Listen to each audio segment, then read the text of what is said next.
Salam sejahtera untuk Pardian dan teman-teman semuanya. Perkenalkan, kami dari kelompok 2. Hari ini akan mempresentasikan mengenai case study untuk desain praktis CNG Ships. Dalam kelompok kami terdapat saya, Yusuf Widoyono, ditemani dengan teman saya.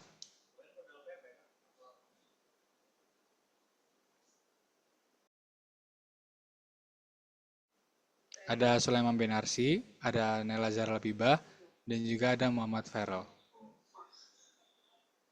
Baik, agenda hari ini kita akan mendiskusikan mulai dari tujuan dan latar belakangnya hingga bagaimana kita dapat mengimprove CNG Ships.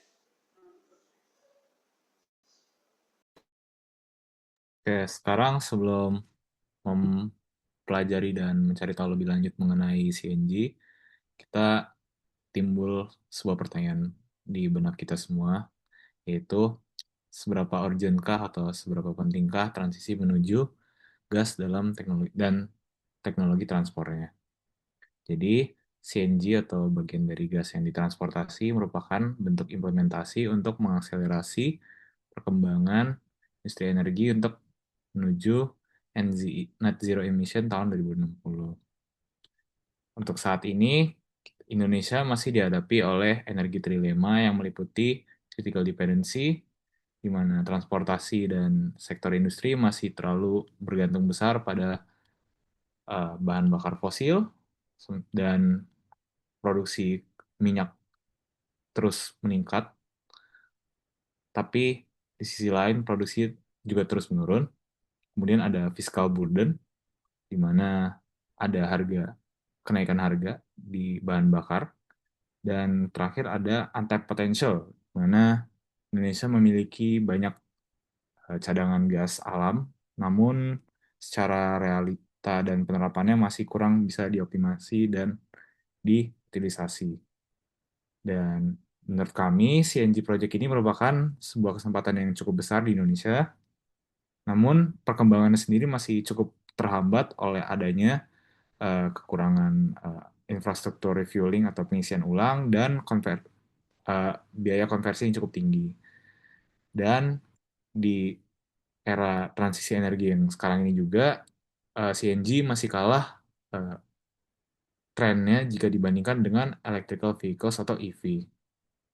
Dan di sini kita muncul pertanyaan lagi, mengapa sebenarnya gas transport strategy ini merupakan sebuah rencana yang baik?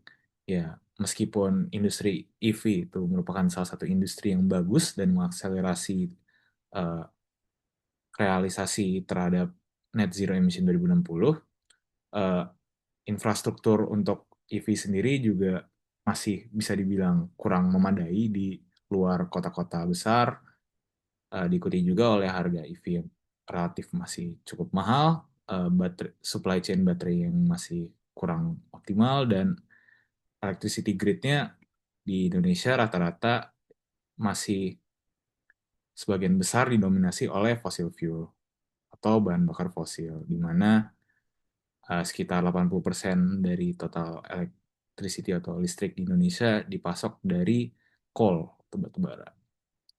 Dan di sini kami bisa menyimpulkan juga bahwa sebenarnya solusi eco-friendly itu tidak cukup hanya satu, namun beberapa yang dilakukan secara bersamaan bisa meningkatkan dan mempercepat realisasi Indonesia menuju net zero emission 2060. Next.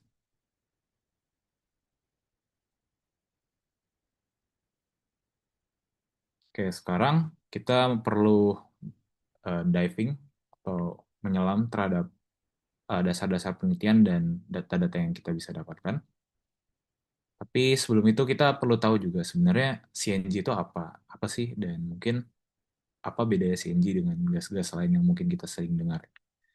Jadi CNG itu merupakan suatu bentuk konsep transportasi yang menawarkan bentuk hemat biaya terhadap uh, transportasi LNG. Karena bedanya untuk CNG tidak perlu fasilitas onshore yang cukup mahal dan fasilitas regasifikasi yang diperlukan untuk mendukung LNG. Dan untuk perkembangan CNG sendiri hingga saat ini dan pada tahun 2016 sendiri Indonesia meluncurkan kapal CNG pertamanya yang bisa menampung sekitar 0,67 metrik Newton meter kubik dari CNG LNG gas dengan tekanan 250 bar. Dengan cargo load-nya menerapkan rasio 0,15 untuk perbandingan kontainer dan kargonya. Nah, sekarang bagaimana dengan LNG? Jadi, untuk LNG sendiri sebenarnya sudah lebih matang ya perkembangan di Indonesia, di mana dari data 2024 dan 2025, PT Pertamina International Shipping atau PIS memiliki sekitar 110 vessel atau kapal LNG, dan dari data PIS juga ada sekitar 893 LNG carriers yang ada di Indonesia pada tahun atau pertengahan tahun 2025. Perbedaannya dari LNG dan CNG itu apa? Jadi sebenarnya tidak begitu jauh beda.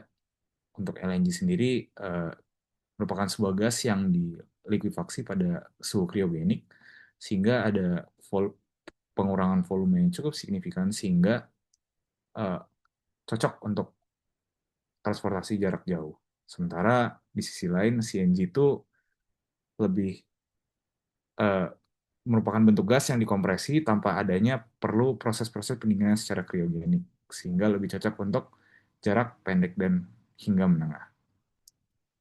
Nah, timbul lagi pertanyaan mengapa uh, natural gas itu perlu special transport atau transportasi khusus, karena gas alam itu bersifat gasius atau susah untuk ditampung dalam kondisi normalnya. Sehingga perlu infrastruktur yang matang untuk mentransportasikannya, seperti untuk high pressure tanks atau specialized carriers. Dan untuk metode transportasi sendiri, hingga saat ini kapal atau tanker masih dinilai lebih baik daripada pipa. Alasannya kenapa? Karena fleksibilitasnya jauh lebih tinggi dan untuk dari segi transportasi ya tidak terbatas oleh jalur darat saja dan bisa disebar ke seluruh dunia dengan lebih mudah. Next.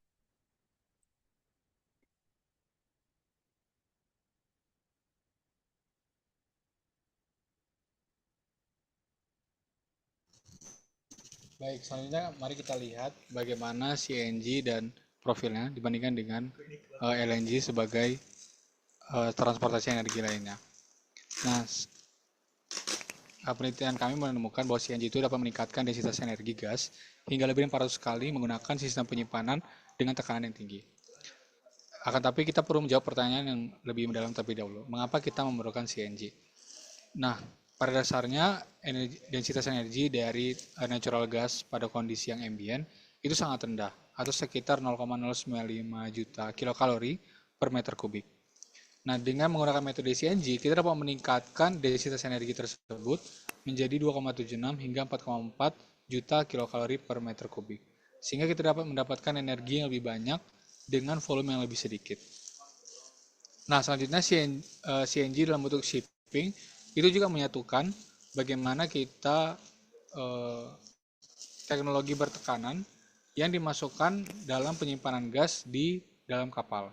Selain itu, CNG juga tidak memerlukan adanya infrastruktur onshore untuk refrigeration dan juga liquefaction yang biasanya ditemukan di metode-metode LNG. Nah, pada bagian kanan, kita dapat melihat perbedaan antara CNG dan LNG. Yang terutama terlihat adalah physical state-nya. Kalau di LNG dalam bentuk liquid, CNG berbentuk gas.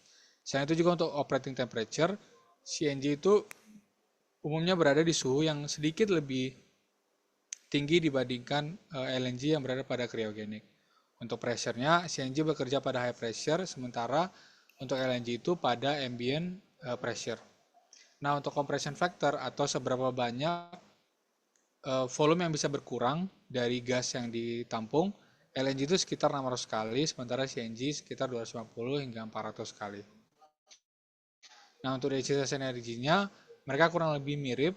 Untuk LNG ada di 5,16 juta, sementara kalau CNG itu 2,76 hingga 4,44. Nah, di sini letak keuntungan dari CNG, di mana kita tidak memerlukan onshore infrastructure, karena dia hanya memerlukan sistem kompresi dan pendinginan yang lebih sederhana. Nah, pada selanjutnya akan dijelaskan ke teman saya. Baik, selanjutnya adalah pada saat ini kita akan membahas sistem penyimpanan CNG atau CNG Containment System. Jadi kita melihat dulu situasi yang terjadi saat ini. Terlihat bahwa kebutuhan transportasi gas yang efisien terus meningkat.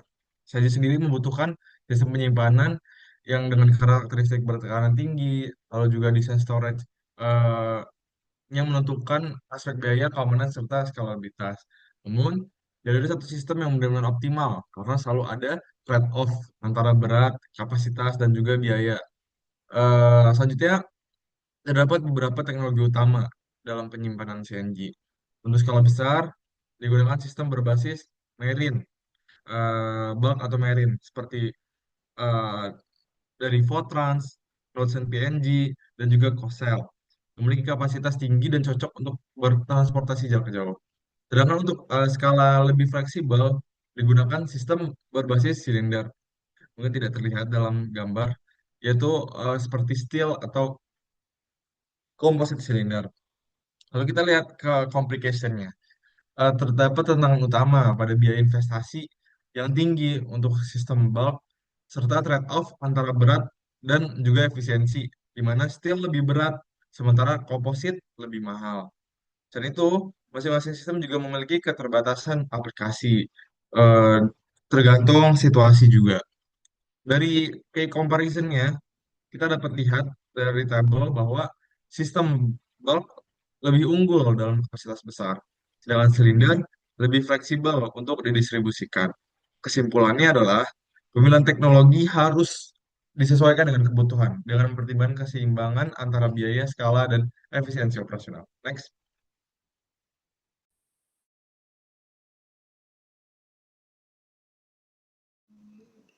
Baik, selanjutnya mari kita lihat bagaimana skema dari loading dan unloading dari CNG shipping.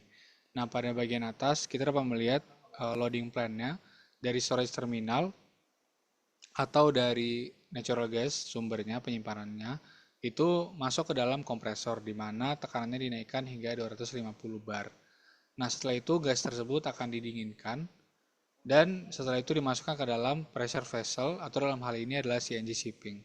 Nah, setelah masuk ke CNG shipping dan sampai ke tempat tujuan, maka CNG shipping itu akan melewati heater dan juga akan melewati juga kompresor dan cooler untuk selanjutnya dimasukkan ke pipeline dan masuk ke dalam industri.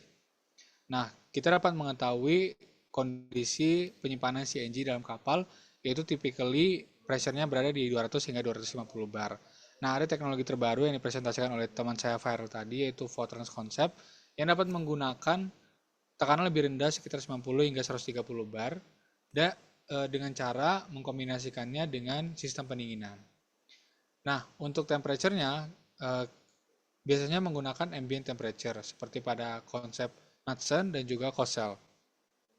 Nah, berbeda dengan mereka, ada juga Votrans yang menggunakan pendinginan parsial sekitar minus 29 derajat Celcius atau bahkan lebih rendah lagi sekitar minus 40 hingga 80 derajat Celcius. Nah, hal ini dilakukan untuk meningkatkan penyimpanan dan kapasitas dengan mengurangi volume dari gas tersebut. Nah, tanpa harus menaikkan tekanannya hingga sangat tinggi sehingga dapat mendapatkan volume yang lebih rendah.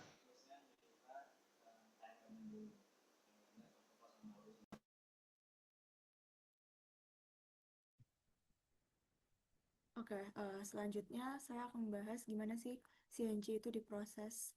Jadi alurnya dimulai dari gas dehydration, di mana di tahap ini kandungan air gas harus dikurangi terlebih dahulu. Kenapa dikurangi? Karena air itu bisa menyebabkan hydrate, freezing, korosi pada sistem yang bertekanan tinggi. Jadi sebelum masuk ke kapal, gasnya harus dipastikan udah cukup kering. Nah, setelah itu gas masuk ke tahap compression, di mana tekanan gas dinaikkan supaya volumenya itu bisa mengecil, juga bisa disimpan dalam jumlah besar di dalam silinder kapalnya. Tapi proses ini tuh butuh energi yang besar, di mana untuk loading 600 million standard cubic feet itu tekanannya dinaikkan dari 150 ke 3000 PSI, dibutuhkan sekitar 81 megawatt jika dilakukan dalam 24 jam. Tapi kalau waktunya diperpanjang jadi 48 jam, kebutuhan dayanya bisa turun jadi 40,5 megawatt. Nah, setelah kompresi menghasilkan panas, tahap berikutnya itu cooling dan refrigeration. Pendinginan ini berfungsi untuk menjaga temperatur operasi tetap aman sekaligus membantu meningkatkan densitas penyimpanan gas. Nah, setelah nanti tekanannya sesuai, gas masuk ke tahap loading, yaitu pemindahan gas bertekanan tinggi ke dalam onboard cylinder di kapal. Setelah sampai di tujuannya, nanti proses itu terakhir ada unloading dan discharge, yaitu mengalirkan kembali gas dari kapal ke receiving grid. Nah, metodenya bisa berupa blowdown atau liquid displacement seperti glycol. Nah, efisiensi dari proses tersebut bisa sampai 92% hingga bahkan 99% dari sistem tertentu. Nah, jadi meskipun CNG itu tidak membutuhkan proses liquefaction kayak LNG, prosesnya tetap menuntut kontrol yang ketat, terutama pada kadar air, tekanan, temperatur, kebutuhan daya, dan metode discharge. Next.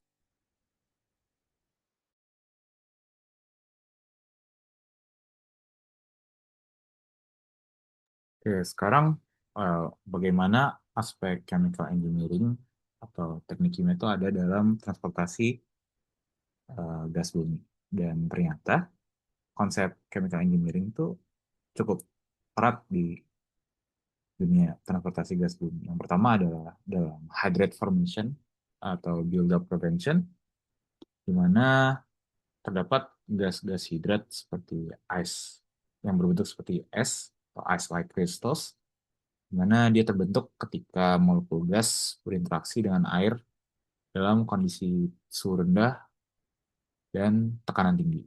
Dan di sini hidrat-hidrat sendiri bisa menutupi aliran pipa atau jika ada transportasi ataupun merusak alat-alat penampungan gas.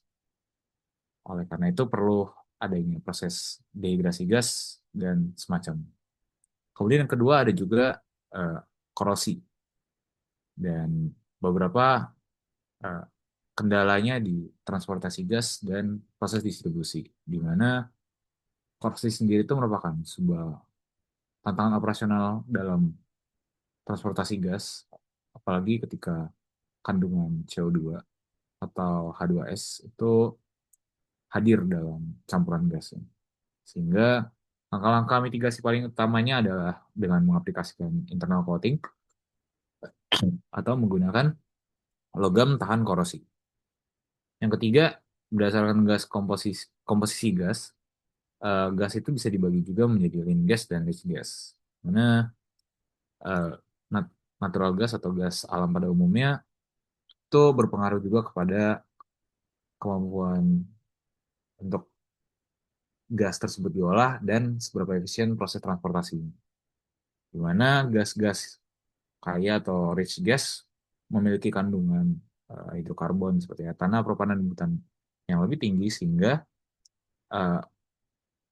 kadar energi lebih tinggi tapi lebih membutuhkan proses yang lebih memakan waktu untuk pengantaran.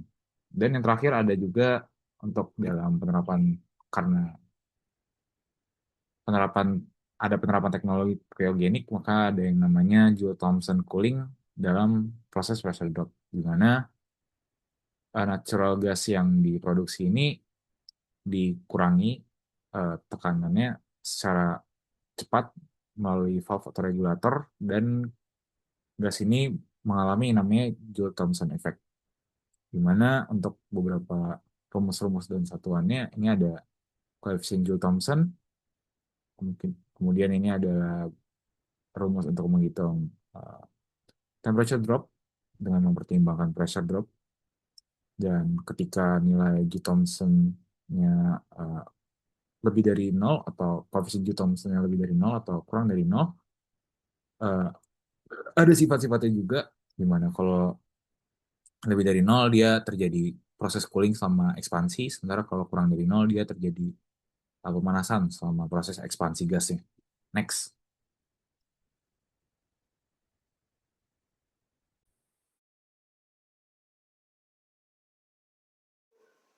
Baik, selanjutnya kita akan melihat bagaimana kita dapat mengintegrasikan sistem fisika gas dan juga pendekatan empirikal untuk mendesain kapasiti berat dan juga dimensi dari CNG vessel. Dalam hari ini adalah kapal.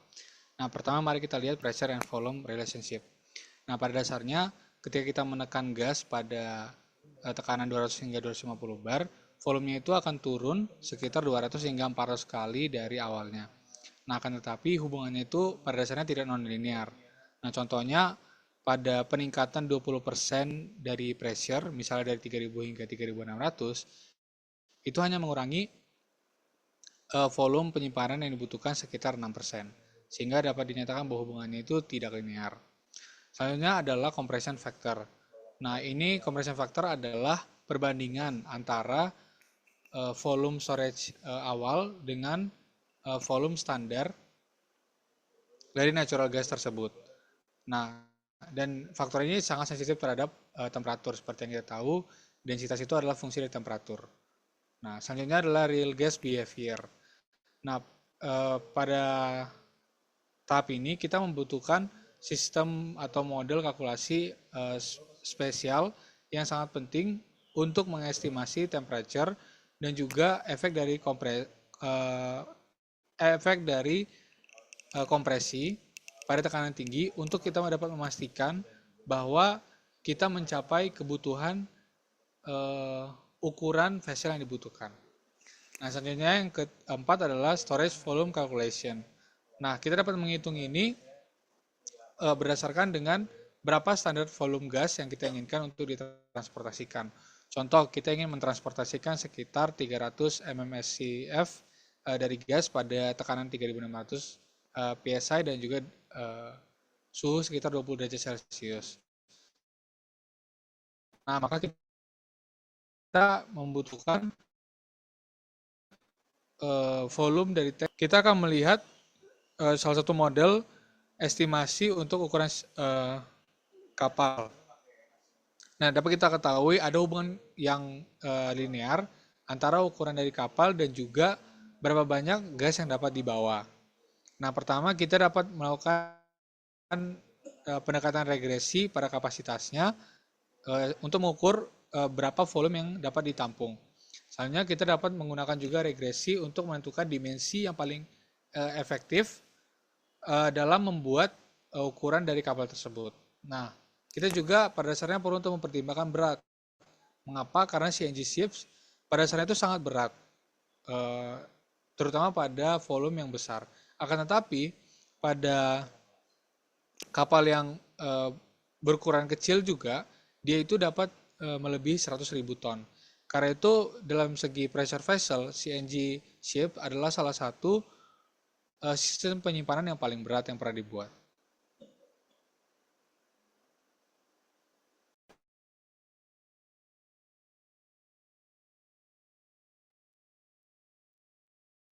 Oke, selanjutnya dari yang teman-teman saya sudah bahas sebelumnya mengenai konsep dari CNG ships ini, bisa dilihat berarti kalau transportasi CNG dengan kapal memiliki potensi yang besar, tapi membawa juga beberapa tantangan teknis. Nah, dari sisi advantages, kelebihan utama dari CNG adalah tidak memerlukan fasilitas onshore seperti LNG. Gas tidak perlu didinginkan sampai temperatur kriogenik, melainkan cukup dikompresi. Nah, dengan kebutuhan proses yang lebih sederhana, CNG ini bisa menjadi opsi yang lebih sesuai untuk distribusi gas jarak pendek hingga menengah. Nah, selain itu, beberapa konsep seperti Votrans juga dapat menangani lean gas maupun rich gas, di mana hal tersebut memberikan nilai tambah karena gas dengan kandungan hidrokarbon yang lebih berat tetap dapat dimanfaatkan. Nah, transportasi CNG dengan kapal juga memungkinkan direct offshore loading, di mana gas bisa langsung dimuat dari offshore production platform tanpa harus melalui fasilitas darat. Kelebihan lainnya juga ada pada teknologi discharge, di mana seperti Votrans, liquid displacement menggunakan glycol itu memungkinkan proses unloading yang lebih stabil dan efisien. Efisiensinya bisa sampai 99%. Nah, di beberapa konsep CNG juga beberapa operasi pada temperatur ambient sehingga tidak memiliki risiko kriogenik seperti LNG. Nah, tapi di sisi lain, transportasi CNG dengan kapal juga ada tantangannya.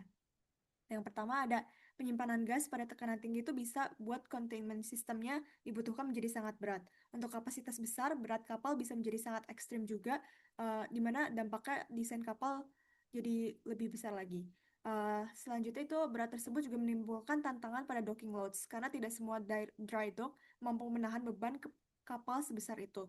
Selain itu juga regulasi dari CNG ships juga masih belum sepenuhnya seragam antar kelas society, sehingga standar desain dapat berbeda-beda. Tantangan lainnya adalah kebutuhan daya yang tinggi, sehingga kompresi hingga ribuan PSI membutuhkan puluhan megawatt, sehingga sistem energi kapal harus dirancang dengan sangat kuat. Di sisi keselamatan juga sistem high pressure manifolding, inerted cargo hold, dan fire protection juga membuat desain kapal menjadi lebih kompleks. Jadi secara keseluruhan transportasi CNG dengan kapal ini teknologinya menjanjikan karena fleksibel dan tidak memerlukan liquefaction, tapi penerapannya juga harus mempertimbangkan berat kapal, kebutuhan power, regulasi, juga sistem keselamatannya. Next.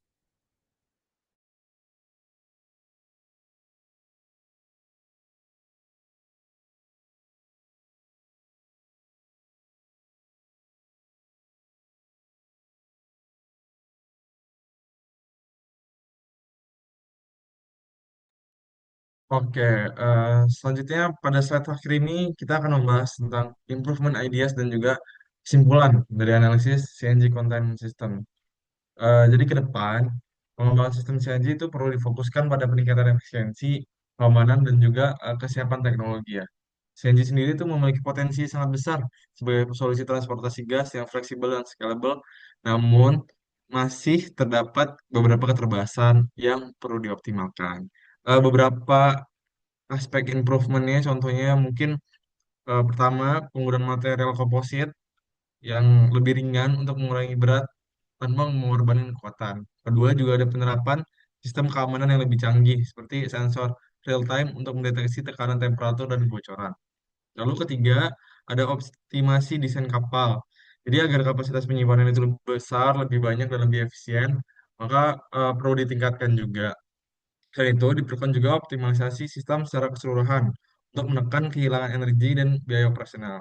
Dan yang terakhir adalah memastikan sistem dapat dilaksanakan secara fleksibel, baik untuk distribusi kecil maupun transportasi skala besar dengan volume yang besar.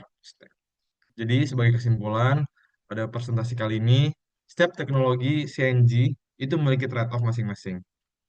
Kita perlu yakini bahwa sehingga pemilihan solusi harus mempertimbangkan keseimbangan antara biaya, kapasitas, efisiensi, hal tersebut guna mendukung sistem energi yang lebih berkelanjutan dan aman.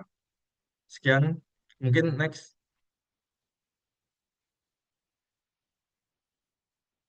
Berikut merupakan referensi yang kita gunakan. Next.